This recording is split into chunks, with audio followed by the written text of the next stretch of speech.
Hello दोस्तों, नमस्कार। आज मैं आपके लिए लेके आया हूँ बहुत ही शानदार पहेली, जिसके माध्यम से अपन सीखेंगे कि यूक्लिड विभाजन परिमेय है क्या।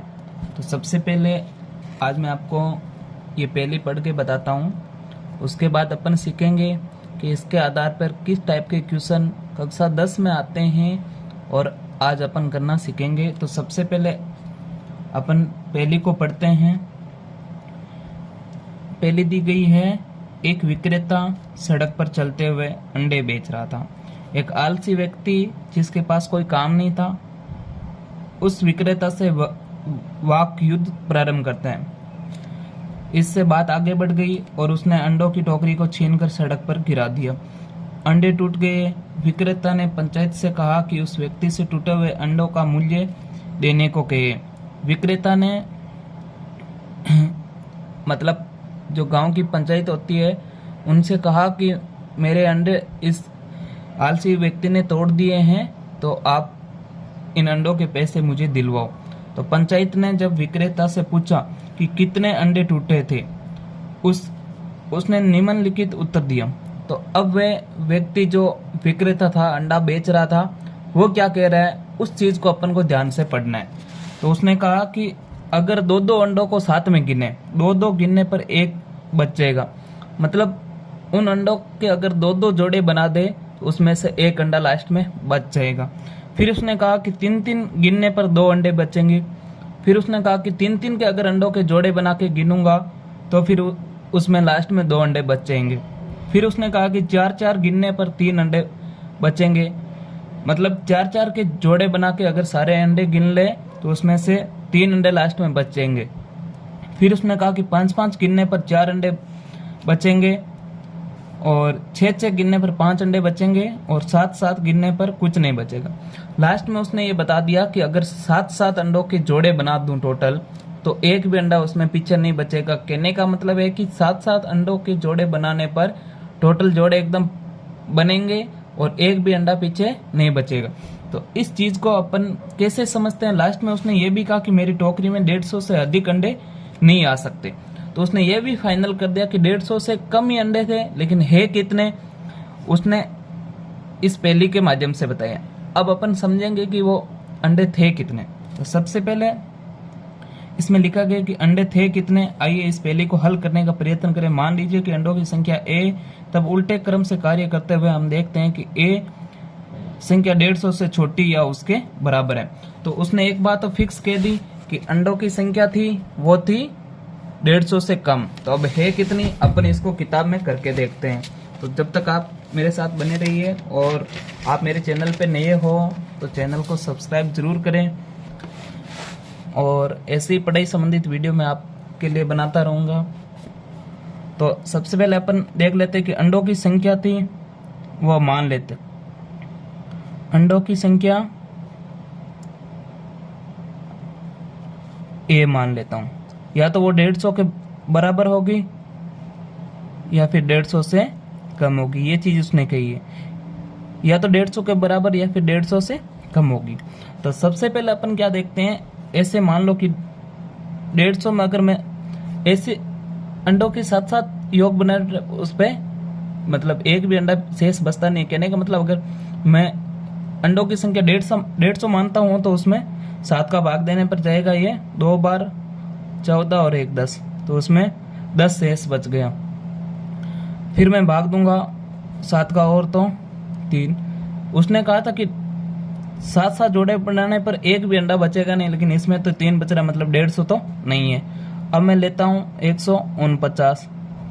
तो 149 लेने पे 7 का भाग देंगे, 2 बार जाएगा 14, फिर 9 आएगा, फिर भाग जाएगा एक बार, फिर 2 हो गए, मतलब और 2 बच गए।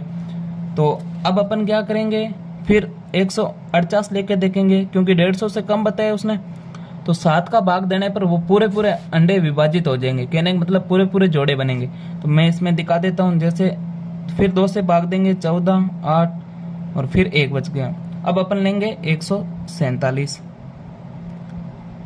ये मैं क्यों ले रहा हूँ, क्योंकि क्वेश्चन में ये दिया गया था कि अंडे की संख्या है वो 150 से कम है तो मैंने 150 माने, तो 150 में तो 7 का भाग पूरा पूरा जाता नहीं है, शेषफल 3 बचता है, क्योंकि उसने शर्त भी दे रखी है कि 7-7 के जोड़े बनाने पर एक भी अंडा शेष नहीं बचेगा। तो उतनी संख्या लेनी है जिसमें 7 का पूरा पूरा भाग जाए, शेषफल कुछ भी नहीं बचे। फिर मैं यहाँ 7 का भाग देता हूँ, 2 बार जाएगा और 7 आ जाएगा, फिर एक बार जाया, ये आ गया 0।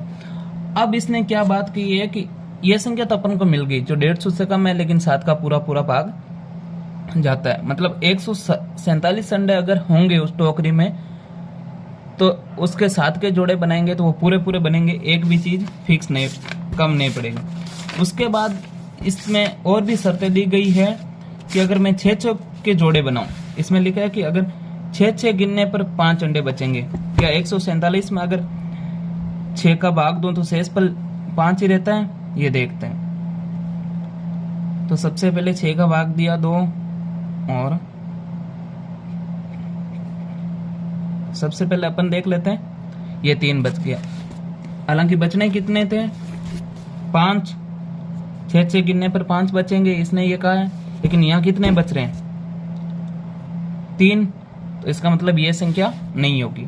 फिर अपन क्या करेंगे, इससे जस्ट 7 कम ले लेंगे, 140, क्योंकि 140 में 7 का भाग पूरा पूरा जाता है, इसने ये बात तो फिक्स कह दी। तो सबसे पहले अपन यही संख्या ले लेते हैं, 140 में 7 का भाग पूरा पूरा जाता है, क्या 6 का भी जाएगा, तो 6 का भाग देंगे तो सबसे पहले जाएगा ये 2 बार, कितना आया 20। अब 20 में 6 का भाग कितनी बार जाता है, 3 बार, 18, शेषफल बच रहा है 2। लेकिन इसने तो कहा है कि 6 के जोड़े बनाने पर शेषफल बचेंगे 5, तो ये तो नहीं हुई। फिर इसके बाद 7 फिर कम करेंगे और 140 और 7 फिर कम करेंगे तो 133। क्या 133 में 7 का तो पूरा जाता है, लेकिन 6 का जाएगा या नहीं, इस चीज को अपन को देखना है। तो 6 का भाग देंगे तो 2 बार जाएगा, फिर बचेगा 1 और 13, फिर 2 बार भाग गया, फिर बचा 1, तो ये भी नहीं है शेषफल। अपन के पास कितने बचने चाहिए थे, 5। फिर अपन 133 में से और 7 कम कर लेते हैं, 13 में से 7 गए,